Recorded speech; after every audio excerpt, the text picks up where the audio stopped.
Here is the empire that would one day rule a quarter of every human being alive. Mud huts on a swampy river bend, surrounded by neighbors who were richer, older, and far more powerful.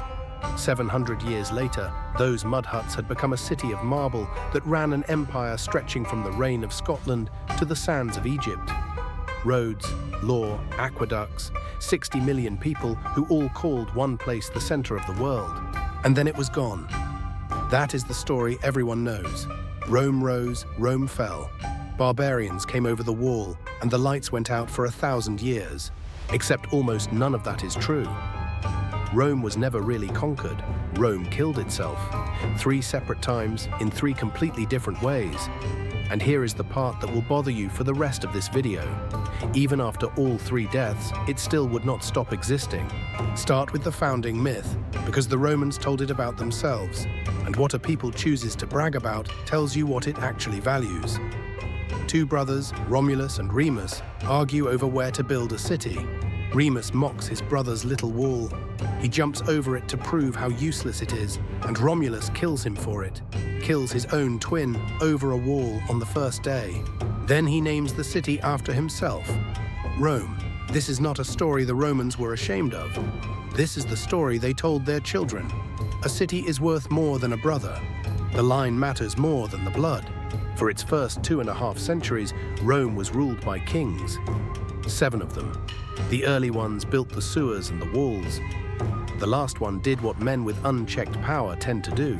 His name was Tarquin the Proud, and he was so cruel that in 509 BC, the Romans threw him out and swore an oath that would define them for the next 500 years. Never again would one man rule Rome. What they built instead was genuinely radical for the ancient world. A republic, not one ruler but 2, called consuls, who each held office for a single year and could veto each other. Power deliberately cut in half, then handed back after 12 months. Above them, the Senate. Below them, assemblies of citizens who could pass laws and elect officials. It was clumsy, it was slow, it argued constantly, and that was the entire point. A system too slow to be hijacked by one ambitious man. The Romans hated the idea of a king so deeply that the word itself, rex, became an insult. Accuse a man of wanting to be king and you could end his career. Sometimes you could end his life. And this stubborn, argumentative republic turned out to be a war machine. Not because Romans were braver than everyone else, because they were more organized and because they simply would not stop. Rome lost battles constantly. What made Rome terrifying was what happened after a loss. Any other city would sue for peace.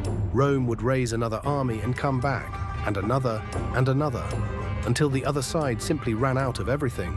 Then Rome met the one enemy that was its equal. Across the sea sat Carthage, richer, older, with the best navy in the world. 2 powers, 1 sea. Only one of them was going to be left. Carthage produced a general named Hannibal, and Hannibal did something no one thought possible. He marched an army with elephants over the Alps in winter and came down into Italy from the north, where Rome had no defenses at all. At a place called Cannae, Hannibal surrounded and destroyed the largest army Rome had ever put in the field. Tens of thousands of Romans died in a single afternoon. It remains one of the most catastrophic defeats in military history. Hannibal waited for Rome to surrender. That is what you did after a defeat like that. Rome did not surrender. Rome did not even negotiate. Rome raised another army out of teenagers and slaves and simply kept going for 14 more years. In 146 BC, Rome ended it. Carthage was besieged, burned, and wiped off the map. The greatest rival Rome would ever face was gone. Rome had won the world, and winning the world is what began to kill it. Conquest poured 2 things into Italy: slaves by the hundreds of thousands, and money in quantities no one had ever seen. Both went straight to the men who were already rich. Here is the trap. The Roman soldier was traditionally a small farmer who left his land, fought a season, and came home. But the wars were now far away and lasted years. He came home to find his farm sold, absorbed into a giant estate, and worked by slaves who cost nothing. So the men who won the empire came back to nothing. They drifted into Rome, landless and jobless and furious, and they piled up in the city by the tens of thousands. A mass of angry citizens looking for someone to follow. Two brothers, the Gracchi, saw exactly where this was going. They proposed the obvious fix. Break up the biggest estates, give land back to the citizens, rebuild the class of small farmers that Rome was actually built on. The Senate murdered them for it, beat one to death in the street with the broken legs of their own benches, drove the other to suicide. For the first time in 4 centuries, Roman politics had been settled with Roman blood. That is how it always starts, not with a coup. With one exception, one moment where the rules bend because the situation is special. After that, everyone knows the rules can bend. Then a general named Marius solved the recruitment problem in the most reasonable way imaginable and doomed the Republic doing it.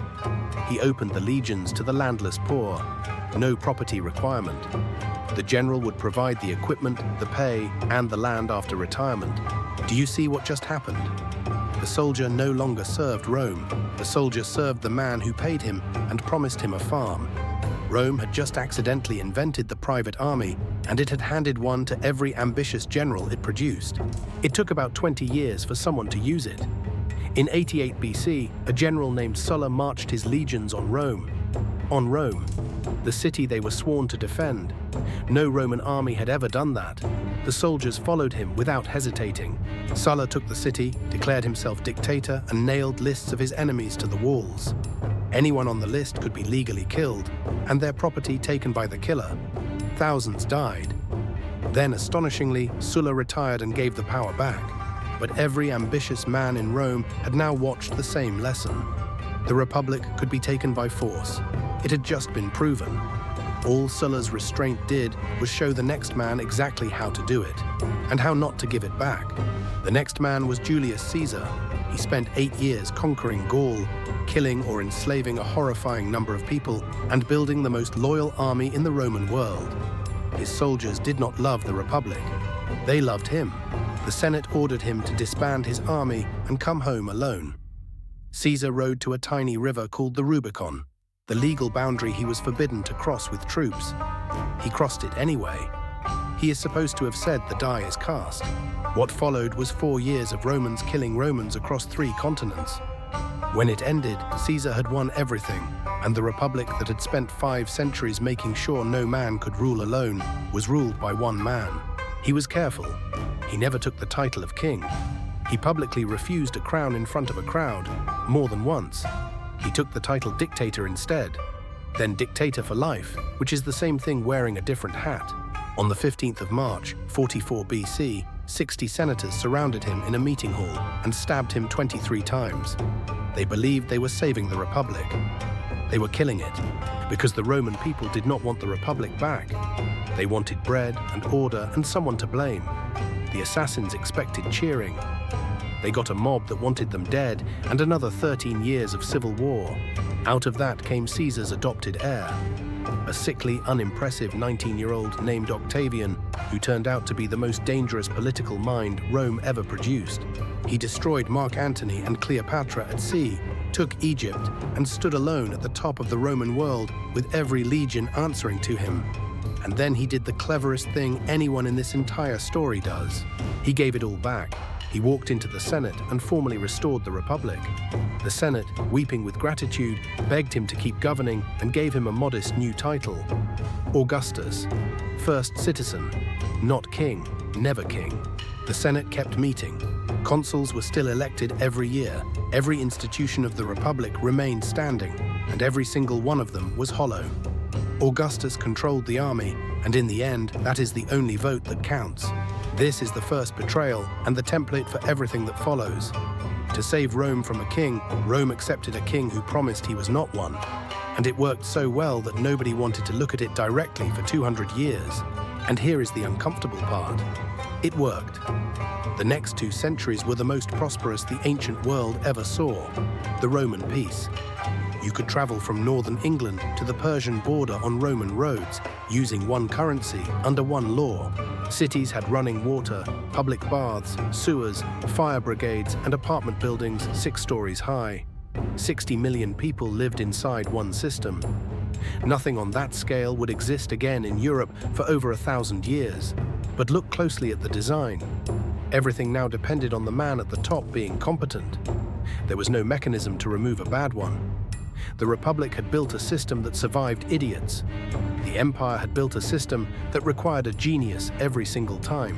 And of course, it did not get a genius every time. It got Caligula, who reportedly wanted to make his horse a consul. It got Nero, who executed his own mother. The system had no answer for them, and the men who eventually removed them were not senators. They were soldiers, because underneath the marble, the empire had a problem that no emperor ever solved, and almost nobody noticed. Rome had stopped conquering, and Rome's entire economy was built on conquest. Every new province had delivered a one-time windfall of gold, land, and slaves. That windfall paid the legions, but by the 2nd century, the empire had hit its limits, and the conquest stopped. The costs did not. So Rome did what governments do when the money runs out and the truth is unbearable. It cheated. Emperors began quietly mixing cheap copper into the silver coin, the denarius, and spending the difference. Nero started it. Every emperor after him went further. The denarius went from about 98% silver to roughly 5% in 200 years. It was a slug of copper with a thin silver wash that rubbed off in your hand. The empire had discovered that you can print money out of nothing, and then it discovered the other half of that lesson. Prices exploded. Soldiers demanded more coins, which were worth less, so the state minted more, which made them worth less again. Now follow the chain. Worthless money means the state cannot pay the army. An army that is not paid takes what it wants, and an army that has learned to take what it wants from its own citizens is no longer an army. It is the largest gang in the empire. That is the first death of Rome. Not conquest, bankruptcy. Rome debased its own money until the money stopped working, and when the money stopped working, the army stopped obeying. Which brings us to the second death, and it is much bloodier. Remember Augustus. To protect himself, he created an elite bodyguard stationed in the city itself, the Praetorian Guard. Around 9,000 of the best-paid soldiers in the empire, and the only troops allowed near Rome. It took them 30 years to work out what they were holding. When Caligula was murdered, the guard found his terrified uncle Claudius hiding behind a curtain, dragged him out, and made him emperor. Not the Senate, the guard. And Claudius paid them for it, a large cash bonus to every guardsman. From that moment on, every new emperor was expected to pay the guard on taking the throne, which meant the guard now had a direct financial interest in changing emperors as often as possible. It ends where you would expect. In 193 AD, the Praetorians murdered the emperor and then auctioned the Roman Empire from the walls of their camp. Out loud, taking bids. A rich senator named Didius Julianus won. He bought the throne of 50 million people. He held it for 66 days before the armies of the frontier marched on Rome and took his head. And the lesson the legions learned from watching, that was fatal. If the guard can sell the empire, why are we standing on the border? What followed is called the crisis of the 3rd century, and the numbers are hard to believe. In about 50 years, Rome burned through roughly 26 emperors. Almost all of them were murdered, most by their own soldiers. The empire physically broke into 3 pieces. Plague swept through. The frontiers collapsed. Cities that had never needed walls in 300 years frantically built them, often tearing down their own monuments for the stone. That is the second death. Rome was not killed by barbarians. Rome was eaten by its own army, one emperor at a time. And the man who finally stopped the bleeding did it by destroying almost everything Rome had ever claimed to be. His name was Diocletian, and he was a career soldier from a poor family. He looked at the wreckage and concluded correctly that the empire was too big for one man to govern and too tempting for any one man to be trusted with. So he cut the empire in half, east and west, each with its own emperor, each with a deputy, 4 rulers. He fixed the currency, froze prices by decree, and locked people into their professions by law. Sons had to do their father's jobs, and he dropped the pretense entirely. No more first citizen. Diocletian dressed in gold and jewels and made visitors lie face down on the floor before speaking to him.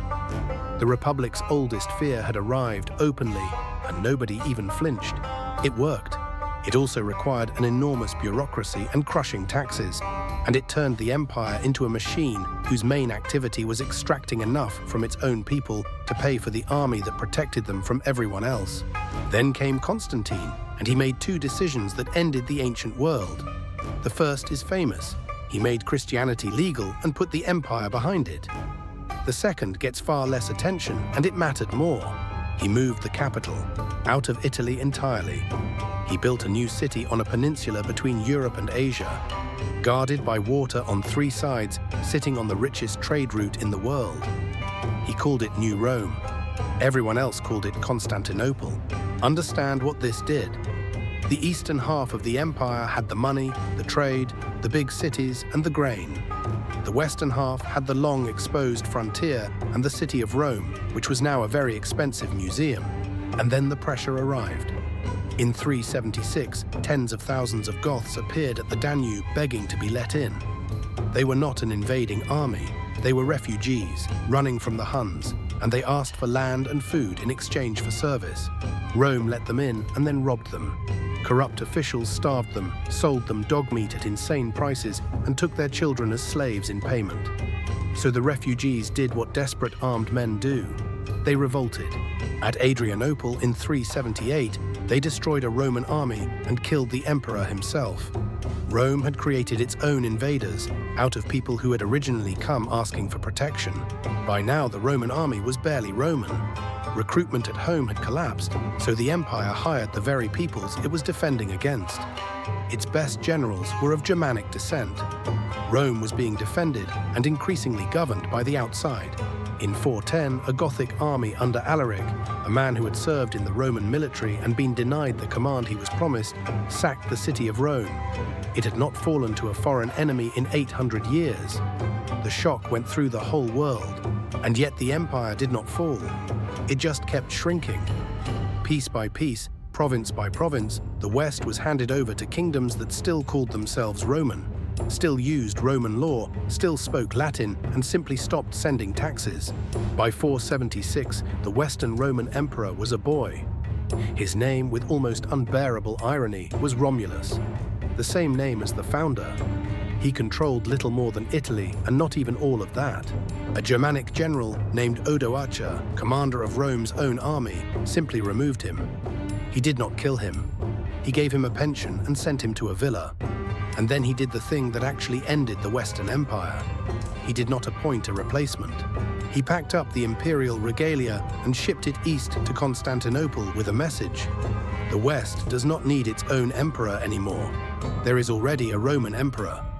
He is in the east. I will govern Italy in his name. This is the date in every textbook, 476, the fall of Rome.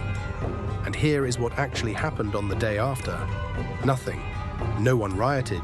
No chronicler wrote that the world had ended. Markets opened. Taxes were collected. The Senate kept meeting in Rome for another century. Roman law stayed in force. Coins were still minted with the Eastern Emperor's face on them. To the people living through it, no empire had fallen. Management had changed, because it had not. This is the fact that gets left out of the story, and it is the strangest thing in Roman history. In 476, the Roman Empire was still standing. It was rich, it was stable, and it had an emperor. It was just no longer in Rome. While Western Europe broke into small kingdoms, the Eastern Empire went on running from Constantinople for another 1,000 years. 1,000. It had the biggest city in the world, the strongest currency in the world, and the walls no one could break. They never stopped thinking of themselves as Romans. In the 6th century, an emperor named Justinian actually reconquered Italy, North Africa, and southern Spain. And for a moment, the Mediterranean was Roman again. He rewrote Roman law into a single code that is the foundation of the legal systems of most of Europe and Latin America to this day. And he built a cathedral with a dome so vast that people who saw it insisted it was hanging from heaven on a chain. And then plague killed perhaps a third of his empire, and the reconquest bled away almost as fast as it was won. That was the last time Rome would ever be whole. Everything after this is a very long, very stubborn defense. For 900 more years, the Eastern Romans held on, losing ground almost the entire time. Egypt gone, Syria gone, Anatolia gone. By the end, the Roman Empire was a single great city and a few scraps of coastline. And the worst wound was not from any Muslim army. In 1204, a crusader fleet from Western Europe, supposedly sailing to fight for Christianity, sacked Constantinople instead and looted it so thoroughly that the city never recovered. By the 15th century, Constantinople was a ghost of itself. There were fields and vineyards growing inside the city walls. The population had collapsed. The emperor of the Romans ruled almost nothing beyond what he could see from his palace roof. In 1453, a young Ottoman sultan named Mehmed II arrived with an army perhaps 10 times the size of the defense, and something Rome had no answer for: cannon. Enormous ones, cast specifically to break the walls that had held for 1,000 years. The last Roman emperor was Constantine XI. He had perhaps 7,000 men to defend 14 miles of wall. He was offered his life and a kingdom elsewhere if he simply handed over the city. He refused. For 54 days they held. Every night, the citizens went out and rebuilt what the cannon had knocked down that day. Men and women, side by side, patching a 1,000-year-old wall with rubble and timber. On the 29th of May, 1453, the wall broke. And the last Roman emperor did something that would have made Romulus proud and every Caesar ashamed. He tore off the purple so that no one could identify him or ransom him, drew his sword, and charged into the breach with his men. His body was never found. He died as a soldier, anonymous in a pile of the dead, defending the last square mile of the Roman Empire. 22 centuries after, two brothers argued over a wall on a muddy hill. So stop and hold this for a second. You were taught that Rome fell in 476. The last Roman emperor actually died in 1453. That is 977 years of Roman Empire that most people have simply never been told about. 3 deaths: the money which rotted from the inside, the army which turned on the body it was built to protect, and the state itself, which quietly moved east and kept going for 1,000 years while everyone in the West wrote its obituary. And not one of those deaths was a barbarian at the gate. Every single one was Rome, doing something reasonable to solve a real problem and creating a worse one. Pay the soldiers and you sell the throne. Save the republic and you crown a king. That is the answer to the question we started with. Rome was never conquered. Rome was betrayed repeatedly by Romans with the best of intentions. It did not fall. It was dismantled from the inside by people who thought they were repairing it. And there is an argument that it has still not ended. You are reading Roman letters. The months of your year are Roman. Half the words in this sentence are Latin. The legal system of most of the Western world grew out of a code written in Constantinople. Rome took 2,200 years to die and arguably never finished. But there was an older empire that watched Rome be born, watched it conquer the world, and was already ancient when the first mud hut went up on the Tiber. When Roman soldiers first stood at the pyramids, those pyramids were already older to them than Rome is to us. That empire died 3 times too, and every single one of its deaths began exactly the same way this one did.